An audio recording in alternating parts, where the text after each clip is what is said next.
Hello, my name is Deborah Pinter, and I'm excited to take a little bit of time to talk to you about my current exhibition, uh, Fuse, new work by Deborah Pinter, that is currently on view at the Massillon Museum in their M gallery.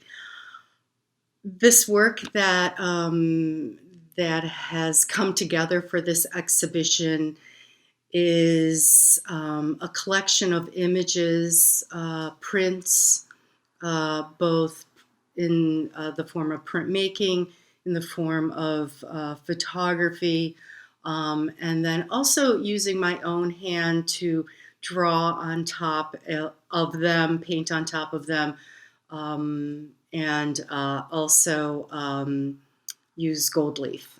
So it's really this this grouping of work that I think I would term transitional in terms of sort of figuring out my next step. But for me, working with these other materials became very exciting, and they actually contributed and added to many of the pieces that I was working on at the time. So when I looked at this work as a group and was asked to come up with a title, it was complicated and hard at first. But the more I looked at all the pieces, what has sort of stood out for me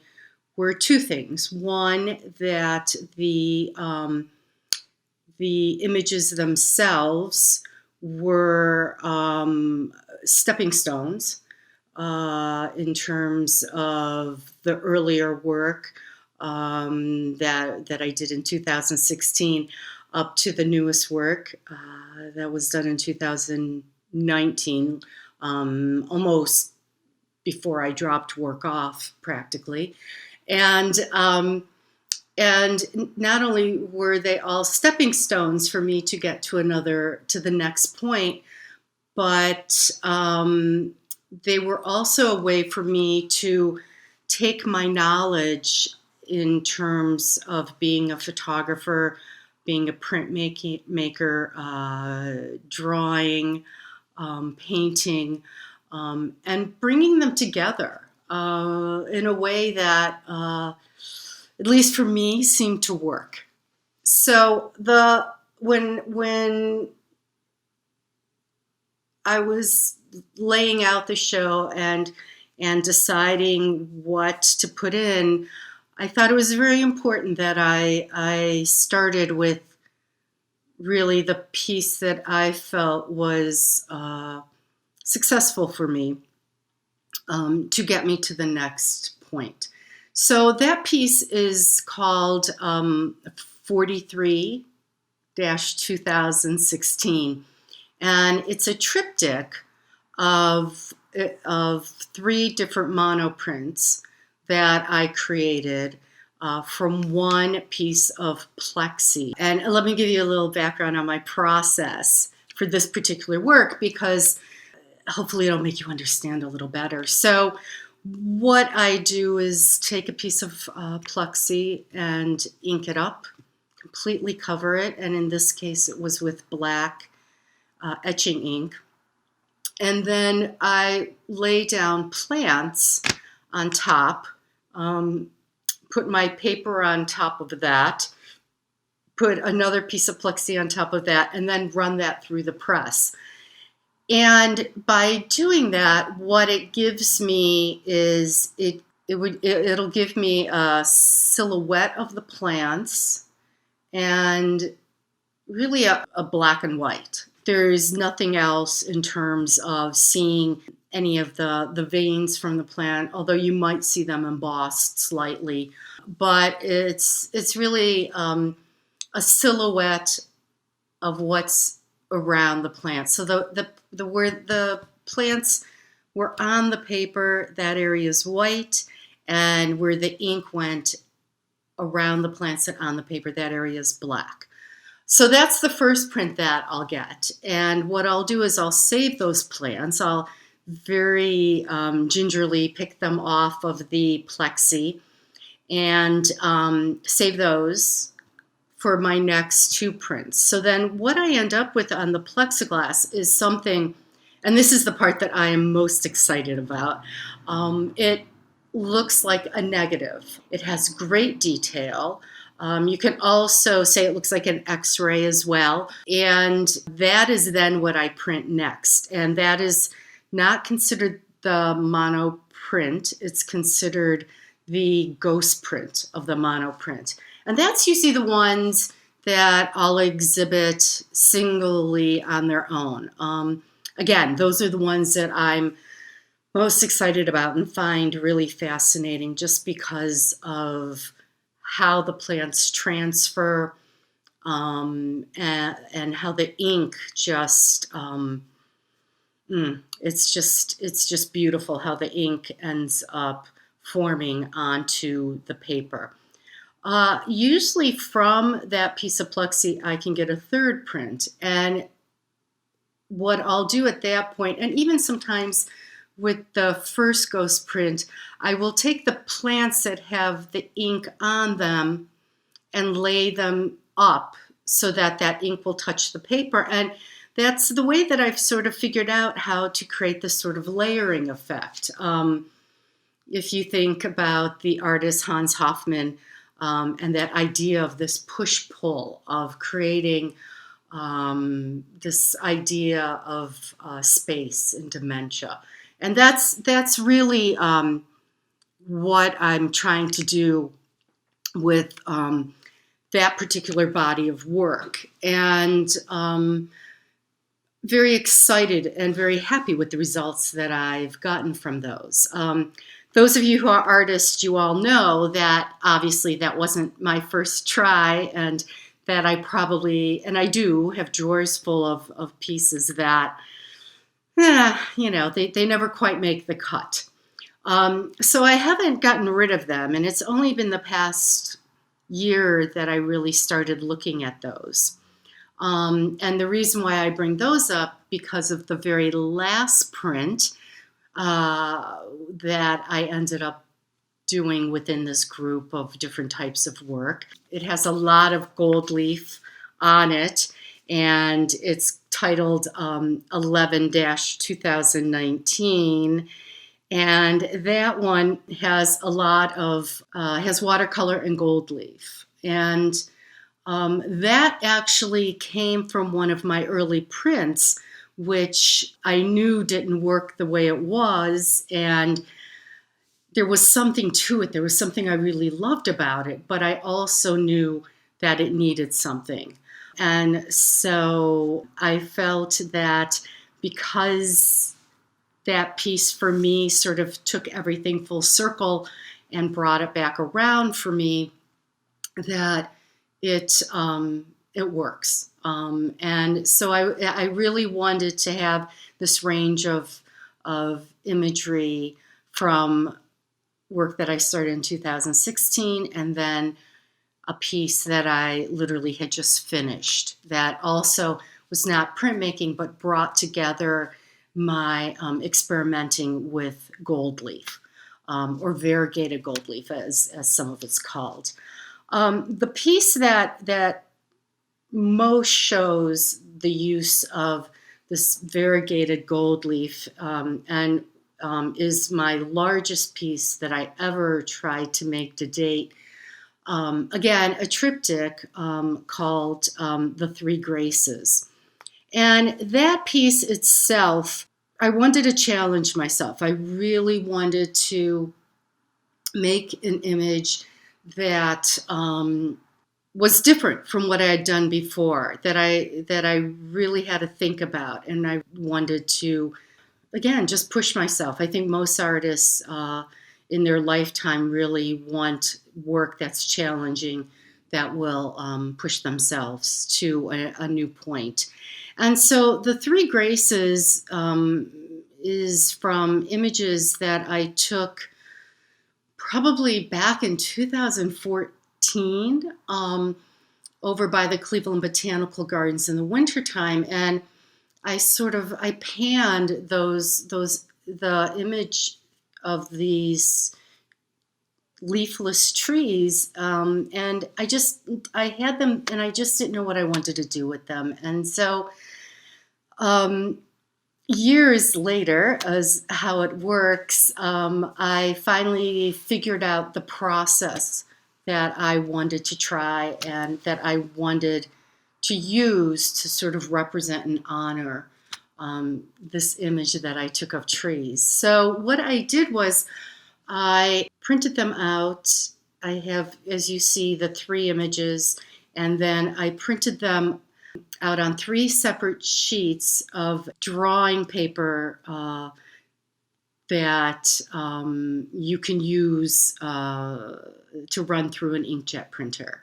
And so I was fortunate enough to have access to an inkjet printer that prints 44 inches by whatever you need.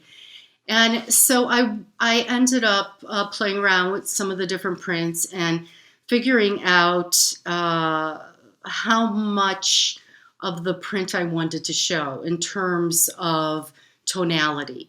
Did I want it to look exactly like the way I took the print, or did I just want sort of a faint outline of the print?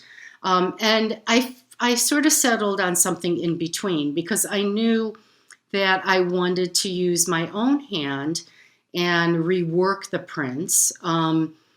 I was very interested in doing some watercoloring as well as the variegated gold leaf.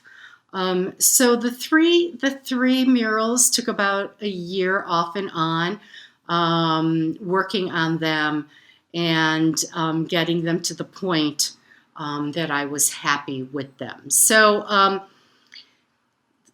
that's sort of the explanation of the 3 graces and where that came from. And oddly enough for me, I rarely title the work in terms of giving them proper names, but this particular piece, I always knew that it had a title, I had the images, it was just finding the right process for me to create them. So there's 2 other groupings in this exhibition of pieces. One that is on an AGFA multigrain glossy paper, and those are called Lumen prints. And I, being a photographer, being an artist, really sort of never throw out anything. I always think I can use this material for something. So I had old photo paper in my supply area, and this AGFA paper. I mean, for those of you who remember AGFA before they closed, fabulous paper. But when I went to use it to just try and make a regular print, I would get nothing. It would be totally black. So I came across a process. A friend had used this process a few times, and the process is called a Lumen process. And I was able to use the same idea of laying plants on the surface, but instead of taking it through developer and stop and fix, I put it directly into the fixative. And it's a tricky process, because if you go too long in the fix, what will end up happening is that it will turn white. But if you catch it just at the right moment, you get these beautiful sepia-toned images. And again, I had no idea what I was going to get. Really loved the process. It took me back into the darkroom, which was very exciting for me to do. And so I ended up creating a number of these Lumen prints. and then went back into the printmaking studio and actually printed on top of them. Again, the Lumen prints were done, but not quite to the point where I wanted them to be. So I experimented again, and I wanted to figure out what would work best and what would really sort of bring my work together. And by printing on top of that, it created a connection, it created a fusion between the other work that I was creating. The last body of work that is hanging in the gallery is a body of work that is from a series that I called my Dendrite series. And I call it that because, again, these are images of trees, but I've taken one part of the image and I've flipped it and then flipped it again so that it creates this really interesting pattern that is, again, manipulated, for lack of a better word, printed them on photo paper and then went back in and drew on top of them with charcoal, and then in this particular group using gold, silver, copper pencils that I applied. And I call it the Dendrite series because it reminds me of the dendrites that you'd find in your brain. It's the sort of intertwining and interweaving of how you put these sections of images together. And for me, a lot of all my work that I create relates somehow to the body, or this idea of birth and death, rebirth, and how, especially in this time, we're only on this planet for a short period of time when you think about the big picture, and part of that stems back to some early childhood illnesses where I spent a lot of time looking at X-rays, particularly of my back, and the curvature of my spine, and rods being inserted into my spine. So with a lot of my pieces, you'll see leaves and sticks and this idea of beauty and what's beautiful, what is considered beautiful, and just the fact that I'm running these plants through a printer and I'm literally changing their form, manipulating their form, and ultimately killing these plants. So again, a lot of what I do relates to this idea of this manipulation. So I want to read to you and talk to you a little bit more about the title, because it was hard to figure out the title, and once I came up with this idea of fuse or brought together, I asked a number of friends, can you suggest any readings? Can you suggest anything that would work with this idea?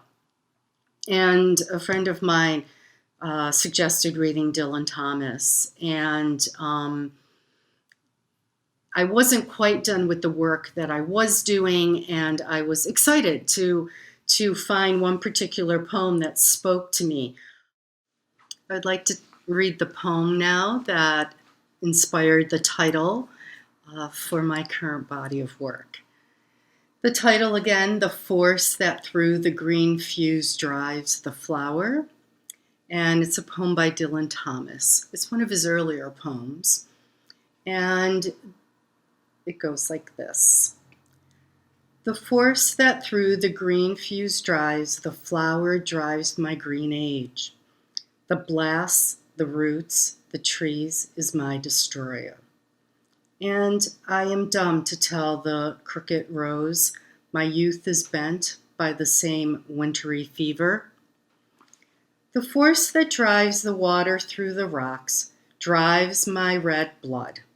That dries the mountain streams, turns mine to wax. And I am dumb to mouth unto my veins how at the mountain spring the same mouth sucks. The hand that whirls the water in the pool stirs the quicksand. That ropes the blowing wind hauls my shroud sail. And I am dumb to tell the hangman how of my clay is made the hangman's lime. The lips of time leach to the fountain head. Love drips and gathers, but the fallen blood shall calm her sores. And I am dumb to tell the weather's wind how time has tickled a heaven round the stars. And I am dumb to tell the lover's tomb how at my sheet goes the same crooked worm. This poem for me not only brought together this idea of literally fusing ideas, but also represents for me life and death, rebirth, and even though Dylan Thomas is speaking of a body, I also feel that because it goes beyond that level and does speak about birth and death, that it also works with the plants that I'm using, works with my work in terms of the process that I go through with the plants and this idea of birth and death. So for me, it's so exciting when everything comes together, and it did. And I feel that at this point, there'll probably be more work that will be made that will go into this idea of fuse and will relate to this Dylan Thomas poem. And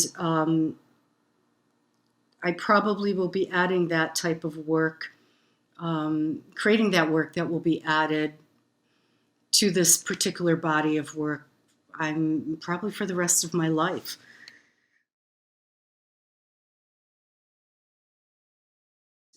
It's always interesting to me which ones someone will say, I love this one, or I really like this one.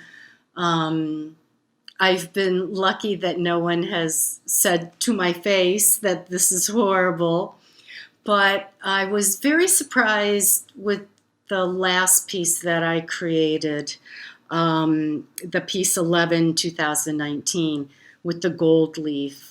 That for me was one that I had a bit of a struggle with, but yet I felt the freest and the least controlling with, that I got very good feedback about. It was also different than most different than much of the work that I had done in the past as well.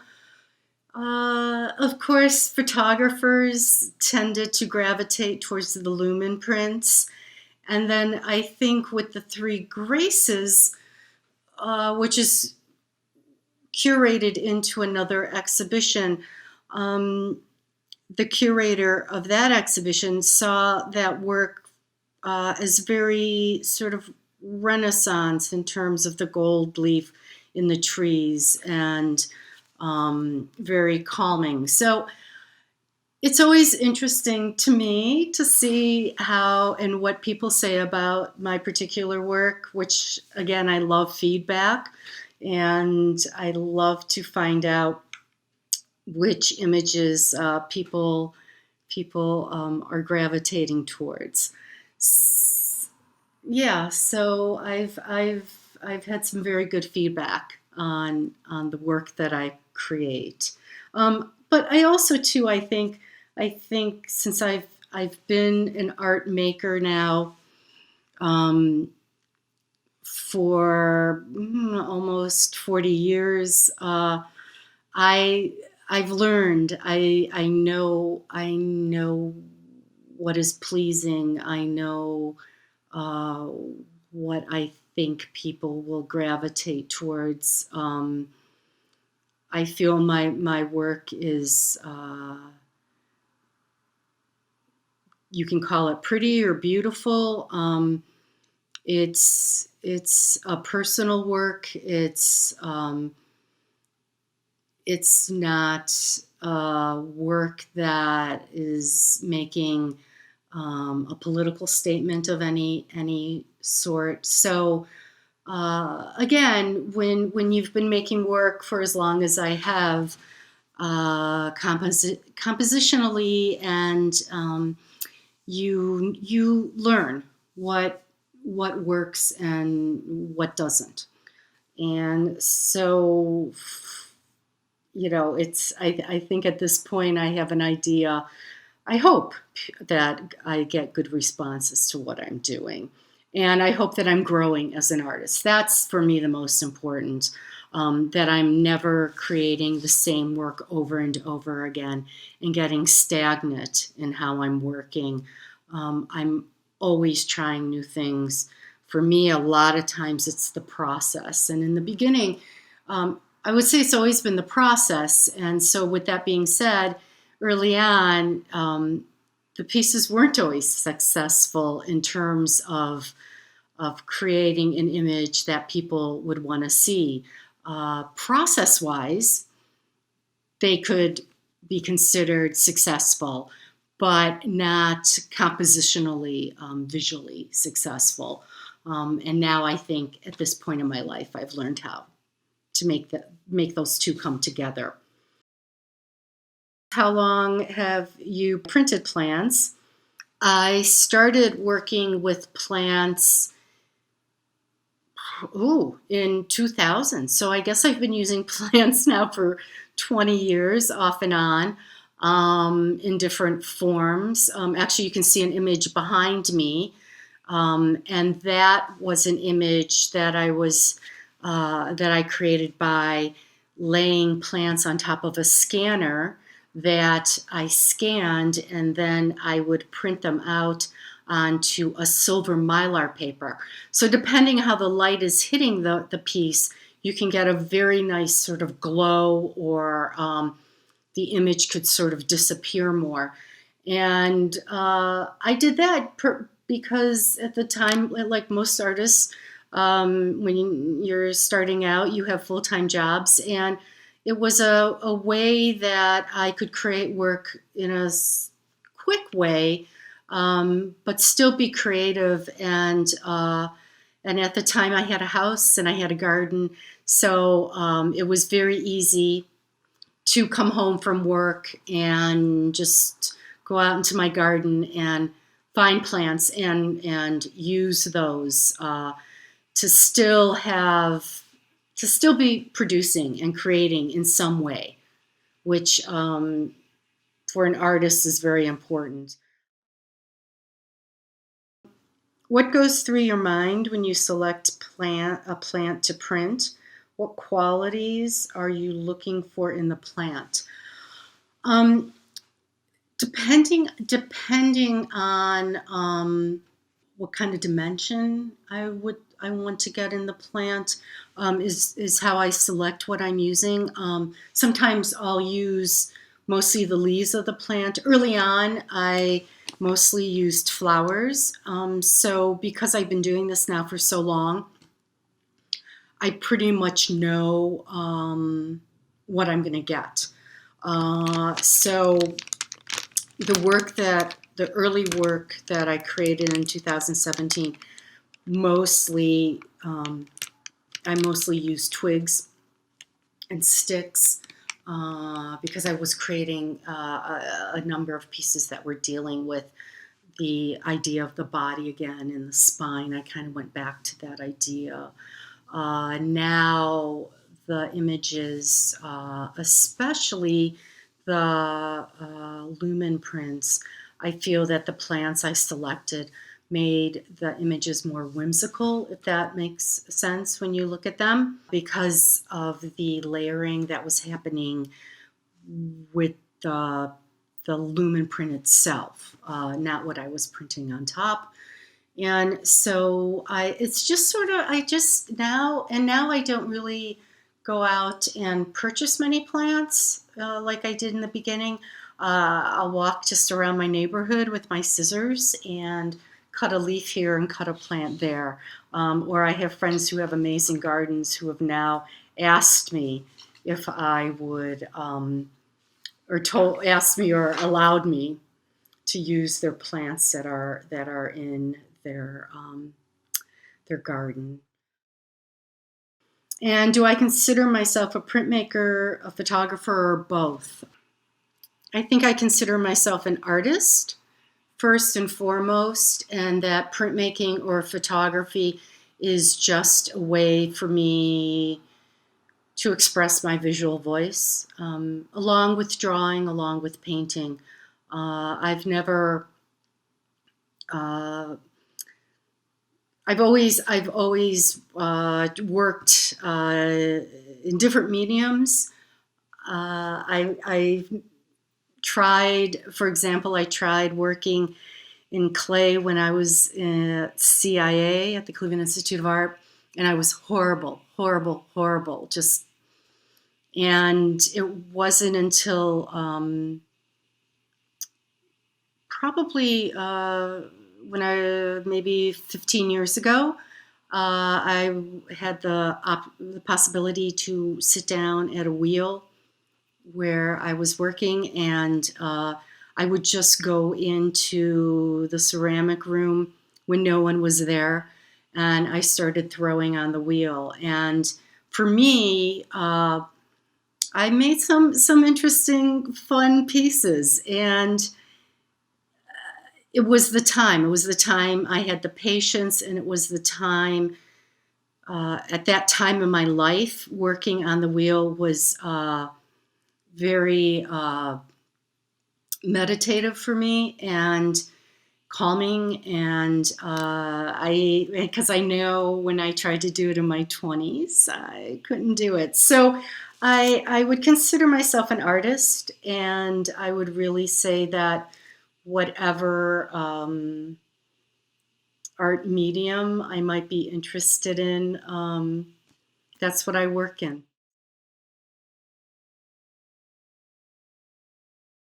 So I've touched on this a little bit. I started out as a photographer. I went to the Cleveland Institute of Art and received my BFA in photography. I also took a lot of drawing classes and some printmaking classes when I was there. And that one ceramic class I tried that I didn't succeed at. I also, at the time, the program was a 5-year program. So my 4th year, I went to New York City, where I had an internship at the 20 by 24 Polaroid studio. And what that means is that the studio wasn't 20 by 24 inches, but it had a camera that was 20 by 24 inches. Or made an image, I should say, that was 20 by 24 inches. The camera was much bigger, and it weighed 210 pounds, just to give you an idea of it. And it was an amazing experience. I got to work with so many artists who came into the studio to make their art.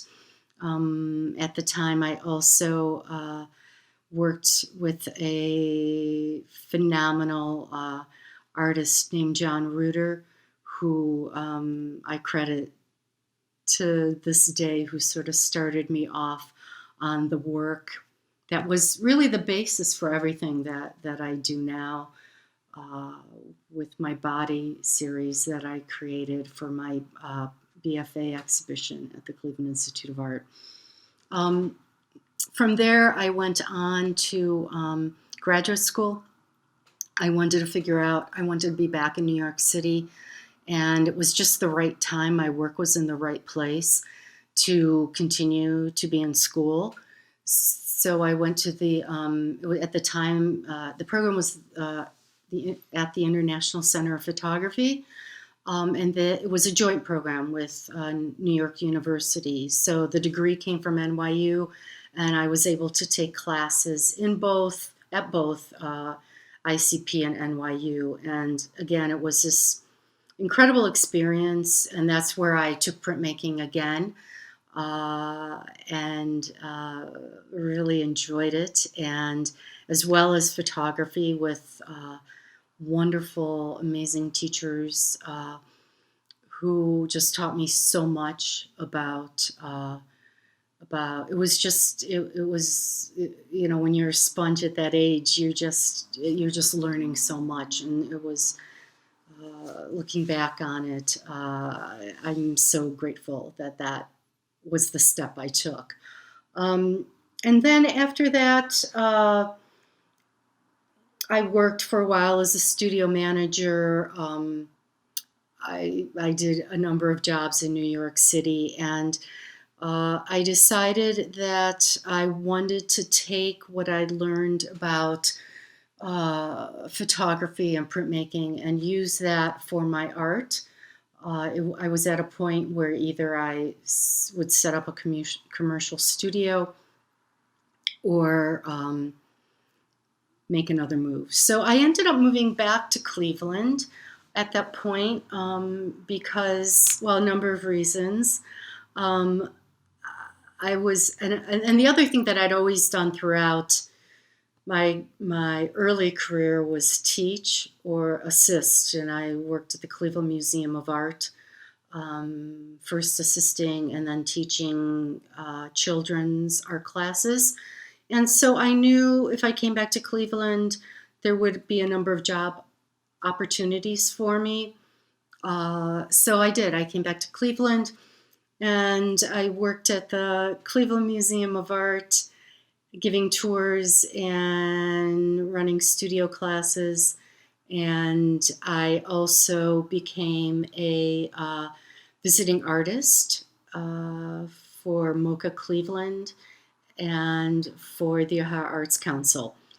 And the Ohio Arts Council took me to a number of different schools, some for short and some for long-term residencies, which I really enjoyed. And I really also enjoyed the residencies through MoCA Cleveland that were mostly in the Cleveland public schools. From that point, I got a full-time job at the Akron Art Museum, where I was an educator for 5.5 years. And then the logical next step was to become an executive director of a small nonprofit art center, which I did for, how long was I there? 11 years. And then it was sort of a turning point. The job was ending, and I knew what I didn't want to do anymore. And I knew I wanted to try and really work on my work.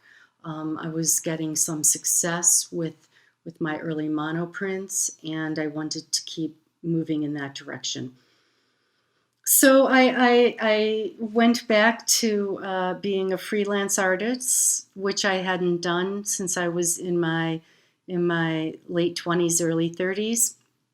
But I was very fortunate.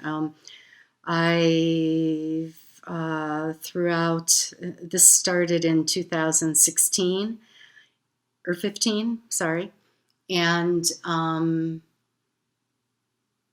I started by writing grants and writing curriculum for nonprofits. Eventually I was teaching, and I'm still teaching, which I just really love so much, teaching both at the college level and then teaching, again, creating a residency for myself, a year-long residency for myself in a middle school here in Cleveland. So, or I should say in the suburbs.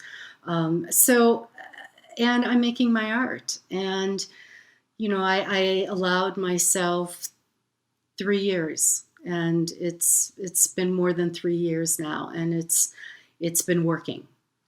In that little period of time, one of the biggest turning points was that I was asked if I would like to go to Dresden, Germany, and work with professional printmakers for 5 weeks, and I did. And again, another major turning point in my process and my learning of the printmaking process and combining photography with that in some ways. And right now, it's up in the air, but I was supposed to be going to Athens, Greece in June for another residency. And even though officially it hasn't been called off, I'm sure it will be. But I'll get there eventually, I'm sure. So that is something to look forward to in the future. How do you think your artwork or artwork in general is important in a time like ours when the world is facing a health crisis? For some artists, it will be material and they will use their art to express their feelings and express what is happening. For others, it depends how people work. I've talked to some artists who find this time as a time to organize, because I think what is happening in the world is percolating in their heads, or their work may, at this point, to them, not relate to what's happening in the world. They haven't quite figured it out yet. For me, in particular, the one thing that my work does relate to is the idea of life and death. I've always read the New York Times obituaries over the years, and have even joked with friends that, when it's my time, I want an obituary in the New York Times. That's how I want to end my existence on this earth. And but for me, it's again a very sad time to read these obituaries,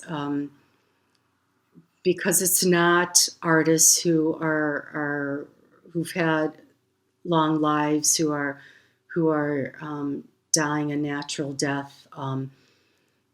The majority of people that we're seeing now is people who are dying from the virus, and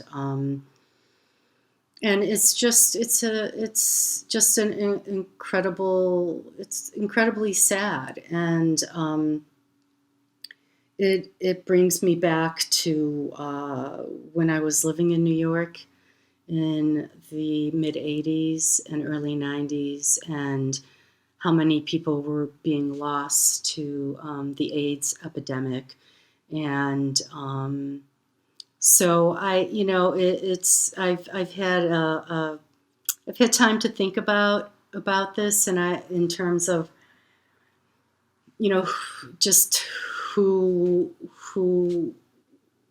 we had lost back in the 80s and 90s, and now the fact that it's happening again, and it's happening across the board, and it's sad. It's just it's just very sad, and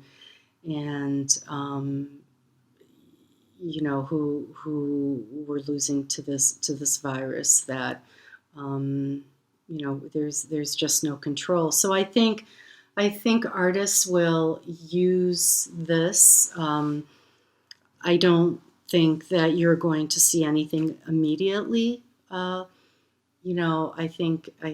think as all artists, things we have to think about what's going on, and some artists will never use their work to express their feelings. But I think for writers and musicians across the board, anyone who uses any of the arts to express themselves, I think we're going to have some amazing work that's going to come from this. Thank you so much for spending a little time with me to talk about my work. And again, thank you to the Massillon Museum and Emily and Alex, especially for their continued support and guidance with this exhibition. I feel so lucky to have had an exhibition at the museum. It's just a phenomenal place, and it continues to expand and grow. And it really is a little gem that's hidden down south from us Northeast Ohio artists. And so again, thank you, and thank you for spending time with me.